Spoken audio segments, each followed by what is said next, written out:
अस्सलाम वालेकुम। आज बताऊंगी कि अखनी यानी कि मसालेदार चावल गोश्त और आलू के साथ कैसे बनाते हैं। इसके लिए आप 1.5 किलो गोश्त ले लें, उसको धो के उसका पानी निकाल। तरकीब के मुताबिक प्याज, आलू, टमाटर वगैरह ले लें। एक बड़ा प्याज लेकर उसको छीलें और उसके टुकड़े काट। टमाटर के छोटे छोटे टुकड़े काटें। आलू छील के उसके बड़े टुकड़े काट लें। सारी चीज़ें काट लें तो आप पकाना के शुरू करें। साबुत गरम मसाला लिए और जो तरकीब के मुताबिक लिखा है। प्रेशर कुकर में आधा कप घी डालें और एक एक करके गरम मसाला उसमें डालते जाएं। 2 तेज़पात भी डालें और उसको घी में गरम करें। सबसे आखिर में आप ज़ीरा डालें और उसको थोड़ी देर के लिए फ्राई करें। थोड़ा सा चम्मच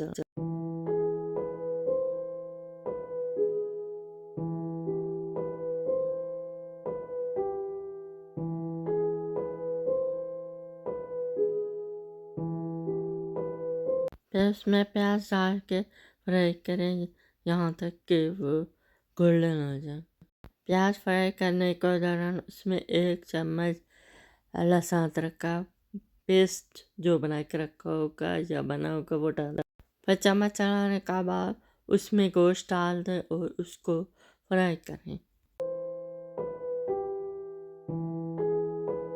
जब गोश्त का रंग बदल जाए तो उसमें कटे हुए टमाटर डाल दें और चम्मच लेके उसको मिला दें। फिर इसमें 2 बड़े चम्मच लहसुन अदरक का पेस्ट और डाल दें।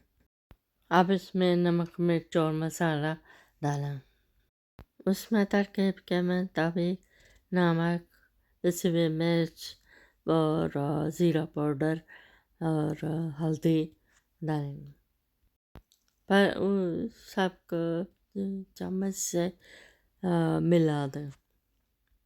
चाहे आप इसको प्रेशर कुकर में पकाएं या किसी पतीले में, आपकी मर्ज़ी है, लेकिन आपने उसके मुताबिक ही उसमें पानी डालना है। प्रेशर कुकर में बनाए तो आप उसमें 1 गिलास पानी डालें। कुकर बंद करके उसको 20 से 25 मिनट तक प्रेशर देना है, यहाँ तक कि गोश्त गल जाए। उसी दौरान आप हरा धनिया काटें और सलाद के लिए प्याज काटें और 1 किलो चावल या जितने बनाने हैं आप निकाल के उसको धोएं और भिगो के रख दें।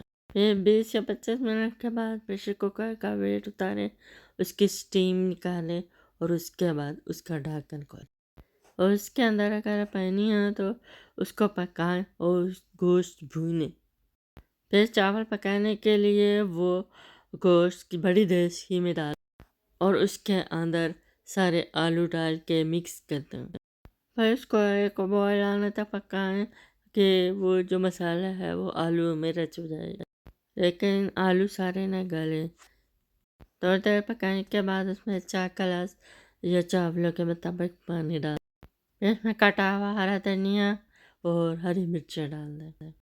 भीगे हुए चावल का पानी निकाल दें और वो चावल हैं वो देसी में डाल। उसमें चावल के लिए 2.5 चम्मच नमक या अपने टेस्ट के मुताबिक नमक डाल लें और फिर आलू गोश्त और चावलों को चम्मच के साथ अच्छी तरह मिला दें। उसके बाद उसके ऊपर ढक्कन दे के उसको तेज़ आंच पे पकाएं। पानी खुश्क होने के करीब, यानी कि अभी थोड़ा पानी रहता हो तो आप उसमें चम्मच चला दें और चावल हिला दें। फिर उस पर ढक्कन दे के दरमियानी आंच पे पकाएं। सलाद के लिए जो प्याज काटा है उसको नमक लगा कर रख दें और उसको थोड़ी देर के बाद मलें और फिर पानी से धो के उसको रख दें ताकि उसका पानी सारा निकल जाए। अब चावल देख कर पानी सारा खुश्क हो गया तो आग बिल्कुल हल्की कर दें और कपड़ा रख के उसको दम पे रख दें। फिर आप फ्राई पैन में थोड़ा सा घी डाल और जो प्याज काट करके मैं ऊ को डाल के फ्राई करें, यहाँ देख के वो गोल्डन हो जाए। फिर आप चावल देख के कि उन पे दम आ गया है, तो जो प्याज गोल्डन किए हुए हैं वो सारे चावलों के ऊपर फैला दें और ढक्कन दे के रख दें। सलाद के लिए धोए हुए प्याज एक बाउल में डालिए और उसमें 2 टमाटर काट के डाल दें और उसमें 3 से 4 चम्मच या ज़रूरत के मुताबिक दही डाल और अपने टेस्ट के मुताबिक नमक और काली मिर्च डाल के मिलाते सलाद तैयार है और रखनी भी तैयार है। मज़ेदार मसालेदार आलू गोश्त चावल अग्नि तैयार है। उसको जो सलाद आपने बनाया है उसके साथ नोश करें और लुत्फ़ उठाएं। और मेरी वीडियो देखने का बहुत बहुत शुक्रिया। लाइक करें, शेयर करें, सब्सक्राइब करें और मेरी और भी सारी वीडियो देखें।